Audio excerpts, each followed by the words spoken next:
pagi Bapak Ibu Saudara yang terkasih di dalam Tuhan. Hari ini kita akan kembali untuk merenungkan firman Tuhan. Dan firman Tuhan hari ini saya beri judul Hukum Tuhan. Di dalam Matius pasal 22 ayat yang ke-39 ada firman Tuhan yang sering kita dengar, tetapi mungkin ada bagian-bagian yang kita lewatkan. Hari ini kita akan belajar bersama-sama melalui ayat ini. Dikatakan demikian, dan hukum yang kedua yang sama dengan itu ialah kasihilah sesamamu manusia seperti dirimu sendiri. Saudara, mengasihi sesama harus sebanding dengan mengasihi diri sendiri. Apa maksudnya Bapak Ibu? Maksudnya adalah mengasihi diri sendiri merupakan standar dari Tuhan. Jadi waktu Alkitab berkata, kasihilah sesama manusia seperti kamu harus mengasihi dirimu sendiri. Nah, mengapa kita harus mengasihi diri sendiri? Yang pertama adalah manusia itu mulia di hadapan Tuhan. Dalam Kejadian pasal 2 ayat yang ke-7 berkata demikian. Ketika itulah Tuhan Allah membentuk manusia itu dari debu dan tanah, dan menghembuskan nafas hidup ke dalam hidungnya, demikianlah manusia itu menjadi makhluk yang hidup. Puji Tuhan. Allah cukup berfirman untuk menjadikan semua makhluk. Tetapi untuk manusia, Allah sendiri yang turun tangan untuk membentuknya. Jadi Bapak Ibu Saudara, betapa kita ini mulia di hadapan Tuhan. Ini salah satu contoh mengapa kita ini berharga di mata Tuhan.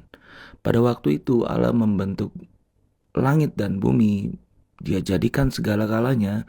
Dia hanya berfirman saudara, tetapi waktu untuk membentuk kita manusia, Dia sampai turun tangan membentuk dengan tangannya sendiri. Saking mulianya kita di hadapan Tuhan. Nah, puji Tuhan. Kemudian yang kedua, mengapa kita harus mengasihi diri sendiri? Yang kedua adalah karena Tuhan sangat mengasihi manusia.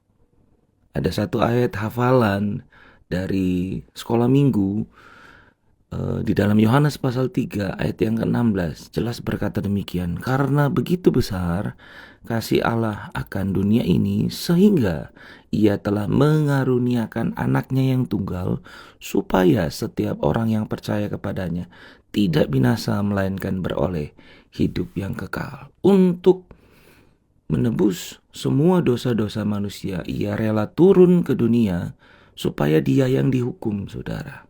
Bukan kita. Kita beroleh hidup yang kekal, kita beroleh keuntungan, kita beroleh segala yang baik, tetapi Dia mendapatkan kerugian.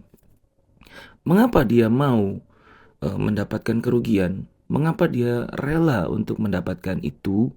Sebab Dia sangat mengasihi kita dan Dia mau kita hidup dengan baik. Puji Tuhan. Nah, salah satu contoh dari kita tidak mengasihi diri sendiri yang paling gampang yang kita bisa lihat dalam kehidupan sehari-hari kita adalah kita tidak menjaga kesehatan. Bapak Ibu, saya mau beritahu kepada kita semua, penyakit selain datangnya dari iblis itu merupakan indikasi kita tidak mengasihi tubuh kita ini dengan baik. Jadi pada waktu kita sakit, pada waktu kita lemah, jangan terburu-buru untuk menyalahkan iblis. Jangan-jangan kita yang tidak bisa untuk menjaga diri kita sendiri. Nah, ayat tadi yang di awal kita baca di dalam Matius pasal 22 ayat 39, kita seringkali melihat bahwa kita harus mengasihi orang lain, tapi kita lupa perbandingannya adalah kalau kita mengasihi orang lain, kita harus mengasihi mereka seperti kita mengasihi diri sendiri. Itu standarnya Tuhan. Nah, oleh karena itu, penting sekali kita menjaga tubuh ini. Sebab apa? Sebab kita harus menjaga tubuh ini sebab Tuhan memuliakan kita dan Tuhan sangat mengasihi kita. Kesimpulannya adalah, kasihilah diri kita sendiri sebab itu adalah perintah dari Tuhan. Puji Tuhan, mari kita berdoa Bapak Ibu. Terima kasih Bapa yang baik. Pada pagi hari ini kami dapat bangun dengan kekuatan yang baru. Kami dapat bangun dengan sukacita yang baru, sebab kami percaya Tuhan sudah melindungi kami di saat tidur kami, di saat istirahat kami, dan pagi hari ini Tuhan berikan kami kekuatan kembali untuk menjalankan hari kami dengan sukacita yang baru. Terpujilah Tuhan. Terima kasih buat firman-Mu pada pagi hari ini. Kami mau mengasihi tubuh kami mau mengasihi diri kami, sebab Tuhan terlebih dahulu mengasihi kami. Terima kasih Tuhan. Berkati seluruh sidang jemaat-Mu, berkati seluruh hamba-hamba-Mu. Kami percaya hari ini adalah hari yang diberkati oleh Tuhan, sebab Tuhan berjalan beserta dengan kami. Terpujilah Tuhan. Ini doa kami berdoa dan bersyukur di dalam nama Tuhan Yesus Kristus. Haleluya. Amin. Puji Tuhan, selamat pagi, Tuhan Yesus memberkati.